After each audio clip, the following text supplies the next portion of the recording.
Cabillaud, thon, saumon, admirez-les bien car bientôt ils ne seront peut-être plus là.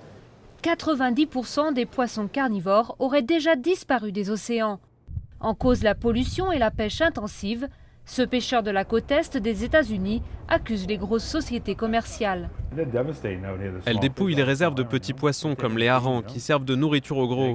Et elles attrapent des poissons dont elles ne veulent pas comme le colin. Elles tuent tous les colins. Après une chute historique des stocks en 1995, des associations de la côte est se sont battues pour instaurer des quotas. Certaines espèces comme le cabillaud commencent à revenir petit à petit. Un espoir, mais cet écologiste estime que le secteur doit être plus réglementé. Pas seulement la pêche domestique, mais aussi la pêche internationale, la pêche illégale, les pays qui protègent les bateaux qui capturent du poisson de façon illégale. Ce genre d'activité cause du tort à tout le monde. Face à l'accroissement de la population mondiale, le développement de l'élevage de poissons dans des fermes paraît inévitable. Aujourd'hui, la moitié de ce que l'on trouve dans nos assiettes provient déjà de l'aquaculture.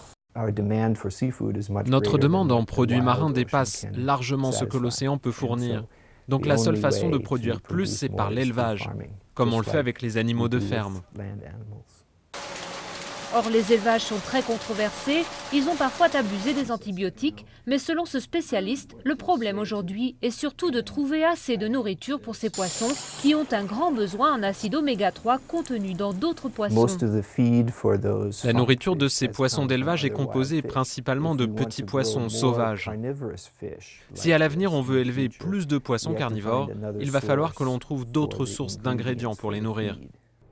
Trouver d'autres ingrédients ou bien élever des poissons herbivores, une alternative qui nous obligera inéluctablement à modifier nos goûts culinaires.